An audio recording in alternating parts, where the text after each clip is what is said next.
Baik, terima kasih pemirsa, Anda masih bersama kami Damir Saku, namun sayang sekali memang waktunya sangat singkat sekali sementara ilmu yang kita bahas begitu luasnya, tetapi insya Allah apa yang telah disampaikan tadi cukup memperkaya khasanah kita untuk bagaimanakah kita memahami tentang akal. Kita akan dengarkan kesimpulan masing-masing dari guru yang kita cintai, kita mulai dari Gus Hayat, silakan, ada waktu 2 menit. Baik, terima kasih Ustadz Agung. Hadirin wal hadirat, pemirsa TV One yang dimuliakan Allah, akal menempati posisi yang sangat strategis dan paling penting dalam ajaran Islam.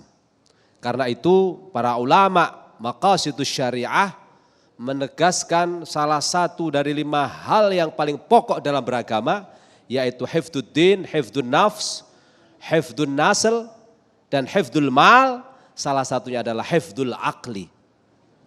Dalam beragama, semua ajaran yang Allah turunkan melalui Al-Quran dan Sunnah, itu intinya adalah mengkaji 5 hal pokok tadi. Dari 5 hal pokok itu salah satunya adalah menjaga akal kita tetap sehat dan waras. Maka bagaimana cara agar akal kita tetap sehat dan waras? Teruskanlah, gantungkan akal itu kepada Allah Subhanahu wa ta'ala. Karena akal ini bagian dari ciptaan Allah yang sangat istimewa. Di balik keistimewaan akal masih ada Allah yang sangat super istimewa. Maka orang yang selalu menggantungkan akalnya kepada Allah, insya Allah akan menjadi wasilah diturunkannya rahmat, ilmu, hikmah dalam kehidupannya. Wa may yu'tal hikmata faqad utiya khairan katsira. Barang siapa yang diberi hikmah oleh Allah, sungguh ia akan mendapatkan kebaikan yang banyak. Sebaliknya, orang yang tidak mendaya gunakan akalnya, ini adalah orang yang paling bodoh. Kenapa? Karena tidak ada yang lebih berharga dalam hidup kita kecuali akal kita. Sekali akal kita dicabut oleh Allah, kita tidak lagi berharga. Orang yang ganteng, cantik, pakaiannya indah, kalau akalnya ditaruh di dengkul, kira-kira mau apa enggak? Sebaliknya orang yang enggak terlalu ganteng, enggak terlalu cantik, tapi akalnya itu dipakai sangat luar biasa, orang ini akan mulia. Karena dengan akal, rahmat Allah, pertolongan Allah, hidayah Allah, serta taufik dari Allah akan senantiasa mengiringinya. Amin. Allahumma amin. Baik, terima kasih. Silakan, Abah. Baik, ini waktunya sangat terbatas sekali. Mudah-mudahan Allah berikan kemampuan kepada kita untuk mencerna tentang pentingnya akal. Ayat itu terbagi kepada 2 bagian. Ada yang disebut dengan ayat qauliyah. Yang kedua, apa yang disebut dengan ayat kauniyah. Ayat qauliyah itu ulama telah menghitung Al-Quran, ada yang mengatakan 6.666 ayat. Tapi ada juga yang berbeda, 6.000 sekian. Begitu. Ada yang lebih banyak lagi sesungguhnya adalah ayat kauniyah. Ayat yang nampak di mata kita, ayat-ayat yang terdengar oleh telinga kita, itu namanya ayat kauniyah. Nah, dengan ayat kauliyah itu disebutnya dalam Al-Quran tadabbur. Afala yatadabbarunal Quran. Apakah kamu tidak memikirkan Al-Quran dengan akal kamu? Sedangkan untuk ayat-ayat kauniyah itu adalah afala yatafakkarun. Apakah kamu tidak berpikir? Maknanya sama. Artinya apa? Bahwa akal kita oleh Allah Subhanahu wa ta'ala disuruh memikirkan ayat-ayat kauliyah. Disuruh memikirkan ayat-ayat kauniyah. Ayat-ayat kauliyah adalah ayat-ayat Al-Quran yang kata sebagian ulama jumlahnya 6.666 ayat.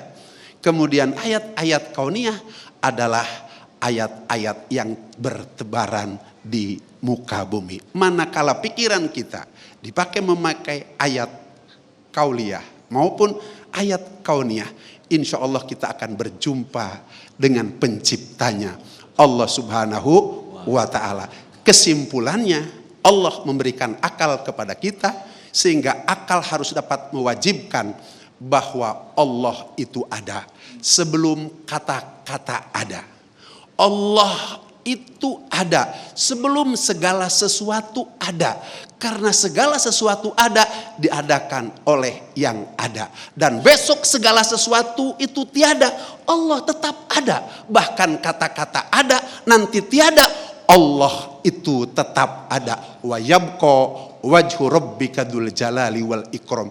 Allah tetap ada, zat yang maha luhur dan maha mulia. Masya Allah, terima kasih guru-guru yang kita cintai, Abah Raud, Gus Hayat yang telah memberikan sebuah ilmu dan sekaligus nasihat yang luar biasa kepada kita, yang pada intinya dengan apa yang kita dengarkan tadi, kita akan semakin mampu untuk menyempurnakan bagaimanakah semestinya kita mengendalikan akal kita yang ujungnya adalah kepada penyembahan Allah secara total, bukan lagi secara terpaksa tetapi dengan penuh kesadaran. Rabbana ma khalaqta hadza batila subhanaka faqina adzabannar. Kita akan kembali dengan segmentasi doa selepas pesan-pesan berikut ini. Damai Indonesiaku. Demikian pemirsa yang dirahmati Allah, Damai Indonesiaku untuk kesempatan hari ini, dan insya Allah besok di Sabtu 8 April 2023 kami masih hadir dari Masjid Al-Muhajirin yang menghadirkan Kiai Haji Sumarno Syafi'i dan Ustadz Azzari Nasution. Agung Izul Haq dan kerabat kerja yang bertugas serta pendukung acara ini Sarung Wadimor, tentu Sarung kita mengucapkan terima kasih atas perhatian Anda. Sampai jumpa besok. Assalamualaikum warahmatullahi wabarakatuh. Tundukkan kepala kita, hubungkan hati kita kepada Allah Subhanahu wa taala. Yakini doa kita dikabulkan oleh Allah Subhanahu wa taala. Bismillah walhamdulillah. Wassalatu wassalamu ala Rasulillah. Ya Hayyu ya Qayyum. Ya Hananu ya Manan. Ya Rahmanu ya Rahim. Ya Dzal Jalali wal Ikram. Ya Allah, Engkau tunaikan setiap hajat-hajat kami ya Allah.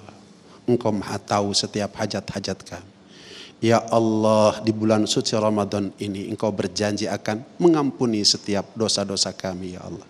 Gugurkan ya Allah dosa-dosa kami ya Allah. Ya Allah, terima tobat kami ya Allah. Dari dosa-dosa kami yang besar yang tidak terhingga, Engkau berjanji akan menerima tobat. Birahmatika wa izzika wa hirsika ya akram akramin wa ya mujibas sa'ilin. Subhana rabbika rabbil izzati amma yasifun wa salamun alal mursalin walhamdulillahi rabbil alamin.